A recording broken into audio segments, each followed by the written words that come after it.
Pervers narcissique, je vous dis tout. Comment est-ce qu'il s'y est pris dans la phase de séduction pour me faire pigeonner, pour me pigeonner. Parce que je suis tombée dans le truc, dans le panneau, et je voulais faire cette vidéo pour que vous puissiez un peu peut-être vous identifier à la manière dont il m'a séduite.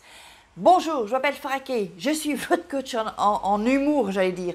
En amour, oui, parce qu'aujourd'hui je fais des couettes comme j'ai fait des vidéos TikTok. D'ailleurs, allez sur ma chaîne TikTok, c'est Faraké Espana, il y a dans la description tous les détails. Donc, je suis votre coach en amour et en développement personnel. J'ai des femmes à devenir des crusty girls en amour dans la vie et financièrement, vous le savez, j'ai une opportunité d'affaires à vous proposer les filles. Gagner de l'argent en extra ou plus si vous êtes courageuse et pour travailler pour vos rêves et pas pour les rêves des autres. Alors, vous deviendriez chef d'entreprise comme moi, indépendante, femme d'affaires, crusty business. Et donc, il y a un crusty investissement. Donc, si ça vous dit, je veux des femmes courageuses qui veulent travailler et gagner des extras ou plus. La description, mon WhatsApp, vous m'envoyez un message. Et puis, récupérez toujours vos cadeaux ici en dessous. Alors, comment je me suis fait pigeonner? Parce qu'on peut le dire, je me suis bien fait pigeonner. Comment ça s'est passé? C'était à distance. Lui, il était en Espagne, moi, j'étais à Paris.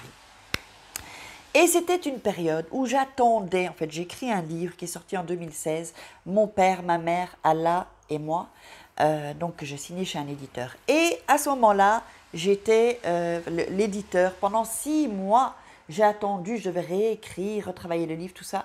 J'ai attendu pour avoir la réponse. Et donc, j'étais vraiment anxieuse parce que je voulais vraiment que cet éditeur signe ce livre. Et donc, j'étais un peu, on va dire, fragilisée par l'attente, on va dire, par l'attente de ce livre. Et donc, je bossais, j'étais modèle photo à l'époque, et à l'époque, comme si j'étais hyper vieille, là. Donc, je bossais, mais en attendant, j'étais dans l'attente et je détestais ça. Mais voilà, j'étais dans cette attente. Et lui, il m'est apparu. En fait, on s'est connus il y a 15 ans en arrière, parce que je chantais à ce moment-là, et on a travaillé ensemble sur quelques titres à moi. Et donc, si vous voulez, chaque année, moi je l'appelais pour dire bonjour, comment tu vas, blablabla. Et à un moment, je sais pas, c'était encore sur Messenger, mais sur, comment ça s'appelait? Hotmail Messenger, vous savez, les chats là. Et donc, on a commencé à discuter, parce qu'avant, il n'avait pas Internet, il avait Internet avec une clé en fait. Tellement il était radin, donc il n'avait pas Internet à la maison, en Wi-Fi si vous voulez, juste avec une sorte de clé, où il achetait et rechargeait chaque fois sa carte. Et donc, on a commencé à parler, mais parler un peu plus. Donc, on pouvait se parler tous les jours puisqu'il y avait Messenger et Hotmail Messenger. Et je crois que c'était comme ça que ça s'appelait. Enfin bon, bref. Oups, ok. Et donc, lui, en fait, si vous voulez, il ne me draguait pas. Il ne me draguait pas. Et moi, je n'étais pas en plan drague. C'est qu'on s'est rapprochés, on discutait. Alors, il était à l'écoute. Oh mon Dieu, il était à l'écoute. Il était là et tous les soirs, on se parlait, tous les soirs. Mais parfois jusqu'à des 2h, 4h du matin. Parfois, on écoutait des musiques ensemble qu'on pouvait se partager, tout ça. Enfin bon, bref. Et donc, en fait, il y a eu une sorte de fusion. Et à un moment donné, j'écoute la chanson de Céline Dion, D'amour ou d'amitié. Et je me dis, bam, un déclic, mais est-ce que c'est de l'amour ou c'est de l'amitié? Et je commençais en fait parce qu'on n'était pas vraiment en plan séduction. Et à un moment, je lui dis, évidemment, et je lui dis, on dirait que c'est la chanson de Céline Dion, D'amour et d'amitié. Et peut-être on était un peu dans la séduction. Et en fait, après a commencé la phase de séduction. Mais bon, elle avait déjà commencé un peu avant, mais genre en plan ami, quoi. Et donc, après, moi, je dis, mais est-ce que c'est de l'amitié? Est-ce que c'est de l'amour? Parce que je commençais à développer des sentiments. Et puis, il y a eu l'habitude aussi. Chaque soir, on discutait. Et donc, évidemment, moi, je lui ai tout dit. Et ouais, j'ai dit mes failles, j'ai dit... Bon, en plus, comme j'avais écrit un livre sur ma vie, sur mon enfance, tout ça, je lui ai filé à lire. Et vous savez que quand je lui ai donné à lire mon livre, vous savez ce qu'il m'a dit? Ouais, c'est bien écrit, point barre. Et moi, je m'attendais à ce qu'il me dise, tiens, franchement, ce que tu as vécu, vous savez, oh, la peau, tout ça. Et rien de plus. En fait. Ouais, c'est bien écrit. Alors, il ne me parlait pas de ce qu'il y avait à l'intérieur du bouquin, quoi, en fait. bah, j'étais vraiment surprise. Et ça m'avait un peu... Donc après, on commence la phase séduction, tout ça. Et puis après, on discute de ce qu'on veut dans la vie, côté amour, tout ça. Et lui, donc après, on se dit, bon, bah, je vais venir en Espagne le voir. Après 2 mois, je crois, 2 ou 3 mois, parce que j'avais un peu peur aussi, je n'étais pas prête. Et donc après, donc je suis en Espagne. Et alors là, dès que je suis arrivée, il m'a dit, tu cuisines.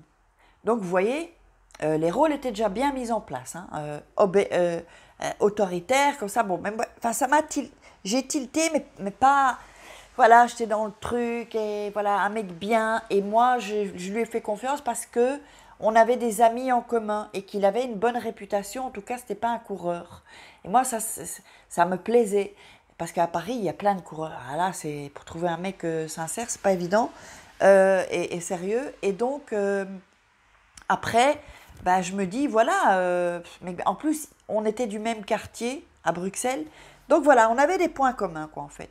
Et puis, il me disait, ouais, mais moi, je suis un mec normal. Tu parles, un mec normal. Il me disait ça, en fait. Et en fait, un mec normal, il dirait pas ça, je suis un mec normal. Moi, il dit, moi, je suis un mec, tout ce qu'il y a de plus normal. Moi, je suis pas comme tes ex, tout ça, blablabla. Et pam, pam, pam, je suis tombée, tombée, tombée, tombée. Puis après, évidemment, l'emprise. Donc voilà, donc au début, il m'ouvrait la porte de la voiture. Hein. Qu'est-ce que tu veux ci, qu'est-ce que tu veux, c'est bien. Tiens de l'argent pour faire des courses, tout ça, blablabla, quand j'étais en Espagne. Hein. Et moi, encore comme l'idiote que je suis, hein, moi, je faisais encore des courses aussi, mais il y avait son père aussi, il vivait avec son père. Et alors il me dit, oui, moi je m'occupe de mon papa, sinon mon frère il s'en occuperait pas, qu'est-ce qu'il ferait tout seul mon papa, blablabla. Et je me dis, waouh, quel mec, il s'occupe de son père, oh là là, que c'est bien et tout. Et en fait, c'est parce qu'il voulait pas bosser, le mec c'est gros fainéant, hein, il a des grosses boules en dessous des bras le mec. Donc voilà, ben voilà comment je me suis fait pigeonner, hein. J'avais envie un peu de vous dire, cette phase de séduction. Et... et voilà, j'espère que vous aurez aimé cette vidéo. Dites-moi dans les commentaires comment vous vous êtes fait pigeonner. Comme ça, on va un peu rigoler aussi. Et, euh, et du coup, bien que je ne me laissais pas toujours faire, hein, vous savez, mais petit à petit, et même après à distance, il m'a... vous voyez, vous n'êtes pas obligé de vivre avec, en fait, pour vous faire pigeonner. Ça peut être à distance et il est là. Il est là, sous dans une emprise, il vous hypnotise, vous êtes comme dans une autre dimension.